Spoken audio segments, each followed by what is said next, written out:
मैं बदनाम गलियों की वेश्या थी। यहाँ का रिवाज था, जो वेश्या पेट से होती उसे पूरे 9 महीने कैद में रखा जाता। अगर वो बेटा पैदा करती तो उसे आज़ाद कर देते, और बेटी होती तो दोनों को मार डालते। मैं जब पेट से हुई तो एक औरत मेरे पास आई और कहने लगी कि तुम गलती से भी बेटा ना होने देना, ये लोग तुम्हें आज़ाद कर देंगे। मैं हैरान थी, वो औरत ऐसा क्यों कह रही है। जब मैंने बेटा पैदा किया तो आज़ाद होते ही मेरी चीख निकल गई, क्योंकि मैंने होश संभाला तो अपने आप को उन गलियों में पाया जहाँ के बारे में शरीफ और इज़्ज़तदार लोग बात करना भी पसंद नहीं करते। मुझे मेरा असली नाम क्या था, मुझे ये तक मालूम नहीं था। हर कोई मुझे अपने मनपसंद नाम से पुकार लेता था। कोठे की मालकिन मुझे किसी और नाम से पुकारती थी, वहाँ काम करने वाली लड़कियाँ किसी और नाम से, जबकि वहाँ आने वाले मर्द मुझे अपनी मर्ज़ी के नामों से पुकारते थे। मैंने बचपन से ही नाचना सीख लिया था, और इसलिए जब मैं 13 से 14 साल की थी तब से ही मैं रात को महफिल में नाचने लगी थी। ना जाने कितने ही लोग मेरे मुजरे के दीवाने थे। कुछ तो मेरी उम्र कम थी और कुछ मुझ में लचक भी बहुत थी, और इस तरह मैं एक मुजरे वाली बनती चली गई। समय बीतता रहा और इसके साथ साथ मेरी खूबसूरती के भी चर्चे होने लगे। मैंने देखा था कि जिस कोठे में मैं काम करती थी वहाँ पर लड़कियाँ अगवा करके लाई जाती थीं, या कुछ को उनके बाप भाई या उनके बॉयफ्रेंड्स बेच कर जाते थे, और फिर लड़कियों को वेश्या बना दिया जाता था। मैंने एक दो बार कोठे की मालकिन से पूछा भी कि मैं कहाँ से आई थी, लेकिन उसने मुझे कुछ नहीं बताया, और मुझे भी इस बात से फ़र्क नहीं पड़ता था, क्योंकि मेरी पहचान यही थी कि मैं एक वेश्या थी, और बस, ज़्यादा मेरी कोई पहचान नहीं थी। रात भर के लिए मैं इज़्ज़तदार लड़की बन जाती थी, जिसके पास आने वाला हर मर्द उसे पूछता था, उसकी इज्जत करता था। लेकिन दिन की रोशनी में अगर इन्हीं मर्दों के सामने आ जाती तो नफ़रत से मुंह फेर कर गुजर जाते थे। और इस हकीकत से तो मैंने बहुत बचपन से ही समझौता कर लिया था। हम जैसे लोगों को सिर्फ रात के अंधेरे में इज्जत मिलती है, और जिसने बचपन से इज्जत ना देखी हो, प्यार ना देखा हो, उसे क्या परवाह। इसलिए हमें रात के अंधेरे में मिलने वाली ये इज्जत इज्जत लगती थी, और वो वाला प्यार ही प्यार लगता था। ऐसे ही साल गुजरते रहे और अब मैं बाकायदा वैश्या बन चुकी थी। हमारी पूरी गली में कानून था कि जो कोई भी प्रेग्नेंट होती उसे 9 महीने के लिए कमरे में बंद कर दिया जाता था। ऐसा नहीं था कि वो बाहर निकल नहीं सकती थी, अगर कोई ज़रूरत हो बाहर निकलती थी।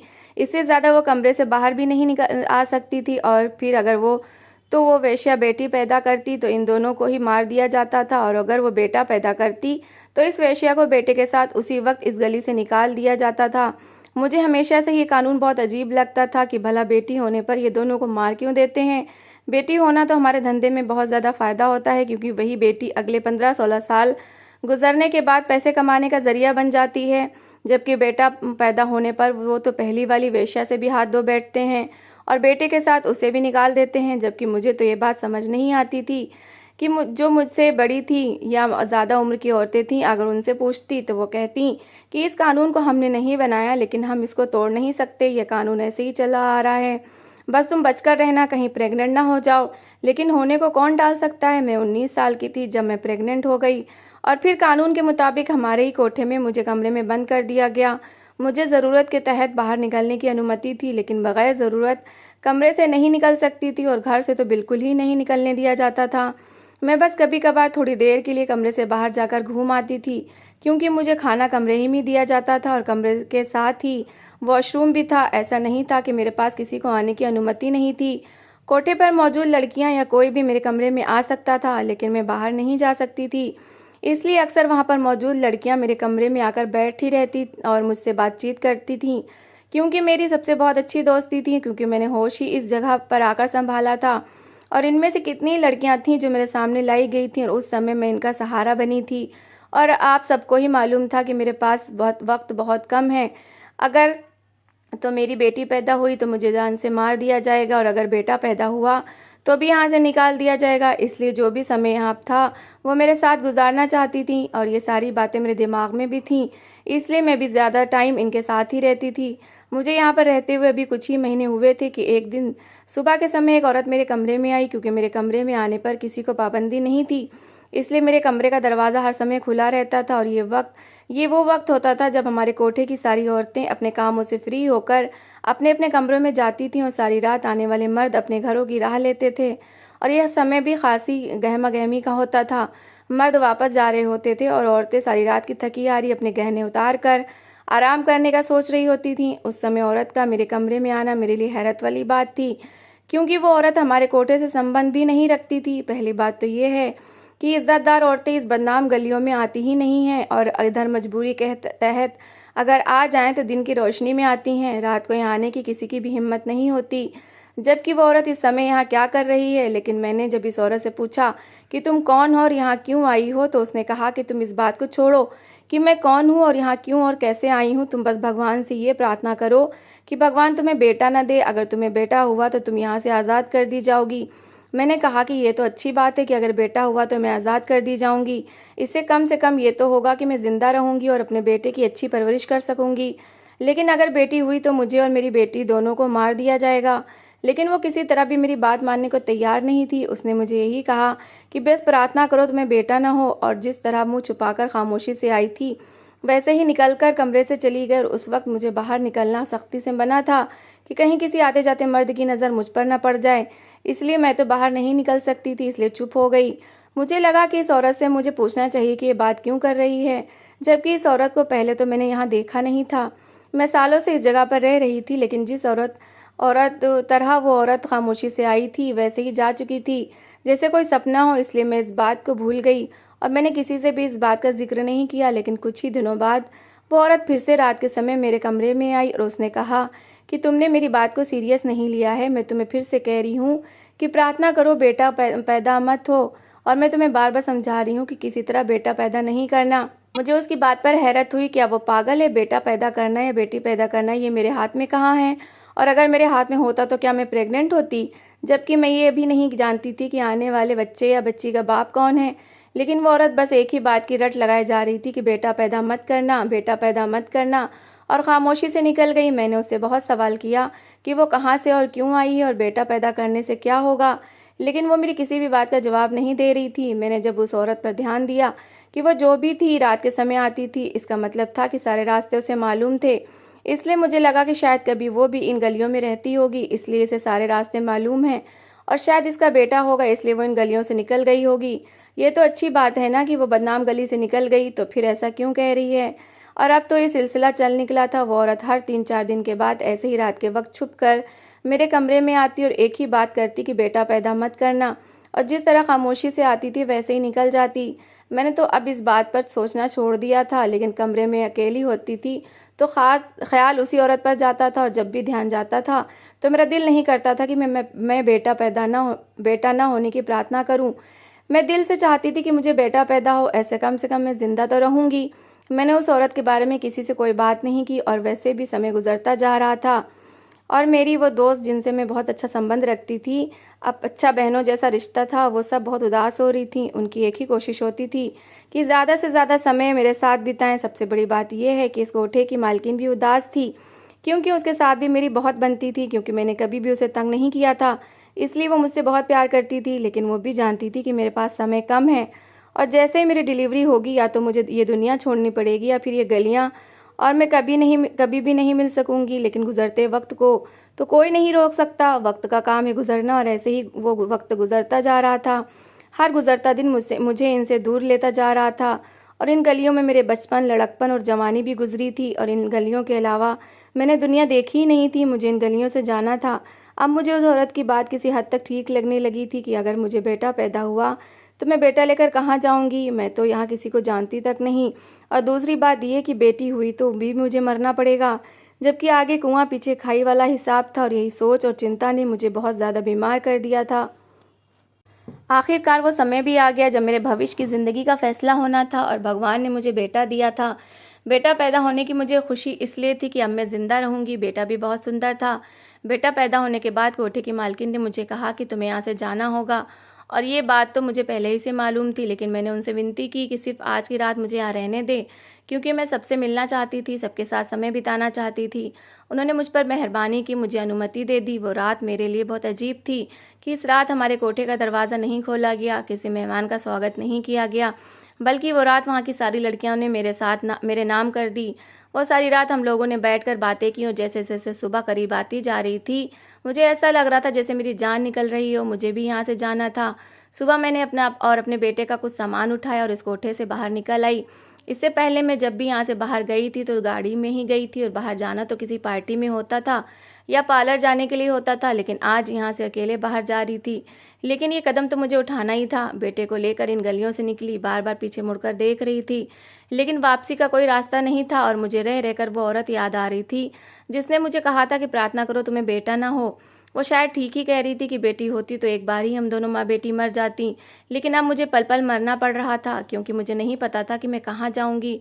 एक छोटी सी नन्ही सी जान की जिम्मेदारी मुझ पर आ गई थी और मेरे सर पर छत भी नहीं थी। शायद उस औरत के साथ भी यही हुआ होगा, इसलिए वो मुझे कह रही थी कि बेटा ना होने की प्रार्थना करो। लेकिन जो होना था हो चुका था। वहाँ से निकलने के बाद मैं चलती रही, लेकिन मेरी तबीयत ठीक नहीं थी कि मैं ज़्यादा चल सकूं, इसलिए सड़क पर बैठ गई क्योंकि मेरी मंजिल तो कोई थी नहीं। मैं कहाँ जाती।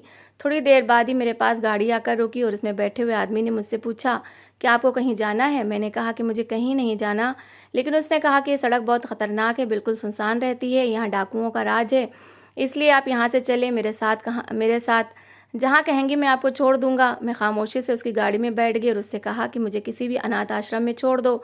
उसने मुझे इस बात पर कुछ भी नहीं कहा। मैं अपने बेटे के साथ व्यस्त थी कि मुझे ऐसा लगा कि जैसे उस आदमी के हाथ में कुछ था जो उसने मेरी नाक पर लगाया, और उसके बाद मुझे कुछ होश नहीं रहा। और जब मुझे होश आया तो मेरी दुनिया लुट चुकी थी क्योंकि मेरा बेटा मेरे पास नहीं था और मैं एक तहखाने में बंद थी।